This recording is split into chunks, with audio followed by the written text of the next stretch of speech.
രാവിലത്തെ വളരെ മനോഹരമായ ഒരു കാഴ്ചയെന്ന് തന്നെ തുടങ്ങിയേക്കാം. അപ്പം രാവിലെ തന്നെ ഞങ്ങൾ ഇങ്ങനെ പറമ്പിലോട്ടൊന്ന് ഇറങ്ങിയതാണ്. 2 വർഷത്തിനടുത്തായി നമ്മൾ കണ്ട് ഈ ഒരു മിറാക്കിൾ ഫ്രൂട്ടിന്റെ ചെടി നട്ടിട്ട്. അപ്പോൾ ഇത്തവണ ആദ്യമായിട്ട് കായ്ക്കുവാണ്. നിറയെ പഴങ്ങൾ ഉണ്ടായിട്ടുണ്ട്. പിന്നെ ഇങ്ങനത്തെ ഇത്തിരി കുഞ്ഞൻ ചുവന്ന പഴങ്ങളാണ്. അപ്പോൾ ഇതിന്റെ പ്രത്യേകത മിക്കവർക്കും അറിയാമായിരിക്കും.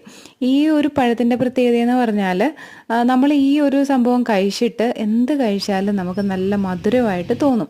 അതാണ് മിറാക്കിൾ ഫ്രൂട്ട് എന്ന് പറയുന്നത്. മിറാക്കിൾ ഒരു അത്ഭുതം തന്നെയാണ്. അപ്പോൾ ആദ്യമായിട്ട് ഇത് ഞാൻ കഴിച്ചപ്പോൾ അതിൻ്റെ ആ ഒരു അത്ഭുതം ശരിക്കും അനുഭവിച്ചറിഞ്ഞു കേട്ടോ. അപ്പം എന്തെങ്കിലുമൊക്കെ അസുഖങ്ങളായിട്ടിരിക്കുന്നവർ, വായ്ക്ക് രുചിയില്ലാതിരിക്കുന്നവർ, അപ്പോൾ അവർക്കൊക്കെ ഈ പഴം നമുക്ക് കൊടുക്കാം. അവരത് കഴിഞ്ഞിട്ട് എന്ത് കഴിച്ചാലും ആ ഒരു മധുരം നമുക്ക് അറിയാനായിട്ട് പറ്റും, വായ്ക്കൊരു രുചി കിട്ടും. അങ്ങനെ നമ്മുടെ വീട്ടിൽ ഈ പഴം ഒത്തിരി ഉണ്ടായിട്ടുണ്ട് ഇത്തവണ. ഫുൾ വീഡിയോ തൊട്ട് താഴെ കാണുന്ന ആ ഒരു ടൈറ്റിലിൽ ക്ലിക്ക് ചെയ്താലും നിങ്ങൾക്ക് കാണാനായിട്ട് പറ്റും. അപ്പോൾ ഇത്രയുള്ള ഇന്നത്തെ വീഡിയോ. താങ്ക്